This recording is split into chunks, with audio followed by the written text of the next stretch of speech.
Olá, meu amigo, minha amiga. Olha, o Brasil continua em muita ebulição e a gente tem que colocar alguns pontos para reflexão, né? Se você chegou agora, faça parte aqui do Portal do José, ajude a gente a divulgar aqui as informações, o conteúdo. Esse é o nosso propósito, né?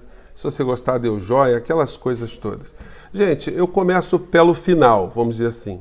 A matéria do Jornal Nacional de ontem ignorou as mentiras que o presidente da República anda contando, o tipo de influência que ele está exercendo sobre um movimento golpista, um movimento que tenta causar rupturas institucionais, e foi uma coisa assim que demonstrou uma certa ambiguidade, porque o jornal impresso faz uma crítica muito severa ao presidente da República, mas o telejornal, que chega a maior número de pessoas no Brasil inteiro, é inclusive a única fonte de informação para boa parcela do povo brasileiro, eles não tocaram nesse assunto. Isso demonstra para a gente algumas coisas. Que embora o presidente seja essa figura translocada, que mente sem parar e tem uma irresponsabilidade no exercício do cargo, a política econômica que ele está ajudando a manter com Paulo Guedes faz todo o sentido para esse pessoal que ganha muito dinheiro. Os meios de comunicação não são apenas televisões, são grandes corporações que têm envolvimentos com outras tantas empresas internacionais, mercado financeiro. Então, para essa gente que continua cada vez mais sugando o sangue do povo brasileiro, as coisas estão muito boas, apesar da nossa tragédia interna, pelo menos na área social. Então isso mostra esse comportamento vacilante dos meios de comunicação, mas eles estão dentro de uma estratégia também. Porque enquanto Bolsonaro garantir que o roubo continue a acontecer, montado por essas quadrilhas que estão dentro e fora do governo, eles vão preservar o presidente da República. A questão ambígua será essa, porque eles tinham o dever jornalístico ontem de mostrar o quanto o presidente mentiu e como o presidente se colocou contra a democracia e contra as instituições. Na sua live de ontem, que eles não fizeram menção, eu peguei um trecho aqui para a gente analisar a gravidade da história. Em primeiro lugar, essa estética bizarra do presidente estar sempre com camisa de time de futebol. Ontem ele estava com a camisa do Fortaleza, que acabou sendo eliminado do campeonato lá. E no fundo ali uns livros dos quais ele nunca chegou perto, aos quais ele nunca se aproximou. Ele não tem ideia, porque aquilo lá são livros que estão lá no palácio, né? Mas ele disse, vamos direto ao ponto aqui, vamos ver o que ele falou. Porque eu mandei para poucas dezenas de pessoas do meu ciclo de amizade e eu mando sem filtro. São ministros, algumas personalidades, talvez um passe de 50, 60, tá certo? E a Vera Magalhães teria, olha só, Vera, que eu estou legal contigo, você teria recebido um vídeo e eu pedindo sim o apoio para a manifestação de 15 de março de 2015. Então esse vídeo deve estar rodando por aí, vou botar no meu Facebook daqui a pouco. É um vídeo que eu peço o comparecimento do pessoal no dia 15 de março de 2015, que por coincidência foi no domingo, e daí, pelo que parece, né, a Vera Magalhães, tá? Você pegou esse vídeo, não posso afirmar que seja essa a história realmente, que eu não sou da tua laia, certo? Não sou da tua laia.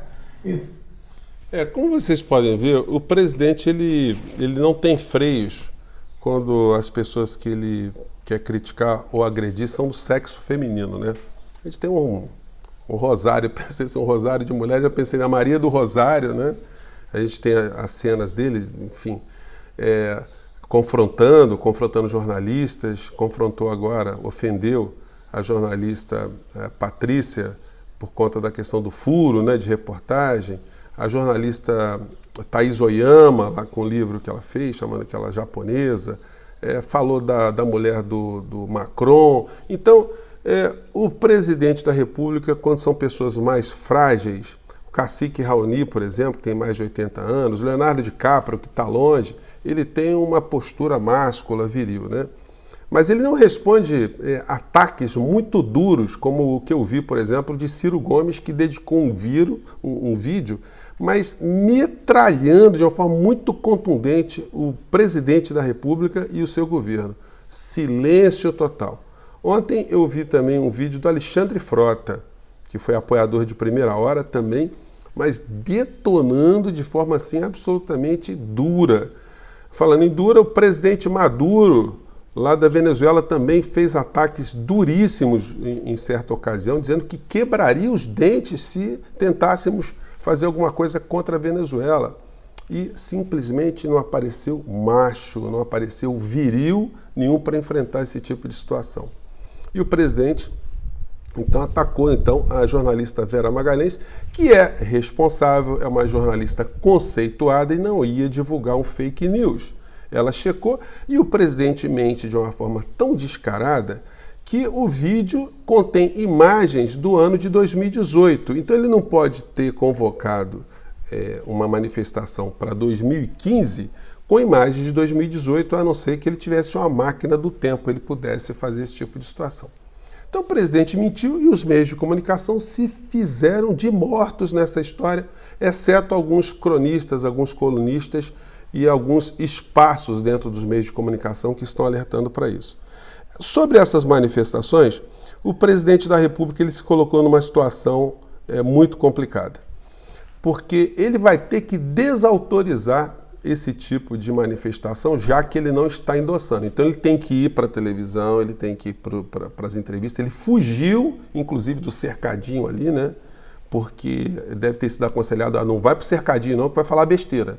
Né? Vai ser confrontado, vai acabar falando mais besteira. Então fica quieto aí. Então pelo menos durante 2 dias ele não foi para o cercadinho, não sei se ele vai hoje de novo, para ficar com aquela patota ali batendo palma para ele, né? Mas esse pessoal todo, eles estão partindo de premissas absolutamente equivocadas.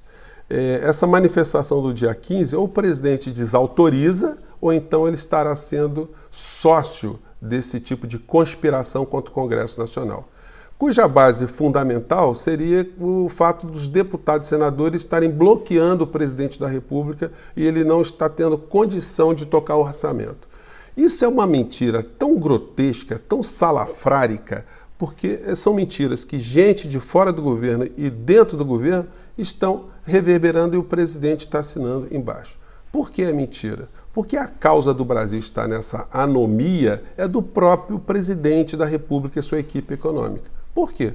Porque se eles tivessem o cuidado de entrar aqui no site do Senado Federal, que está público para todo mundo, nós veríamos que o orçamento aprovado pelo Congresso para 2020 é o mais restritivo dos últimos anos. O orçamento, gente, não foi deputado e senador que fez. O orçamento quem fez foi Paulo Guedes. É a equipe econômica que prepara o orçamento, manda para o Congresso, que o Congresso aprovou o orçamento de 2020. E dentro desse orçamento está previsto que uma parte ínfima é para os deputados e senadores indicar para as obras nas suas bases, prefeitura, governos do estado, obras de tudo quanto é jeito, sobretudo nesse ano eleitoral. Para vocês terem uma ideia do que nós estamos falando, esse volume corresponde a 16 bilhões de reais. O programa Bolsa Família consome 31 bilhões, o dobro praticamente, no exercício fiscal de 2020. E o que se gasta com o Bolsa Família é apenas 1/40, a 40ª parte do que se gasta no ano de 2020 no orçamento, que está previsto aqui. Essas informações todas podem ser vistas aqui no site do Senado Federal. Então, é uma grande mentira, é uma grande falácia. O governo não está funcionando é por culpa exclusiva da condução da política econômica que eles estão gerindo. Uma política econômica entreguista, comandada por estelionatários, mentirosos, espertalhões e pessoas vinculadas ao mercado financeiro internacional e o nacional aqui com seus cúmplices de praxe, né?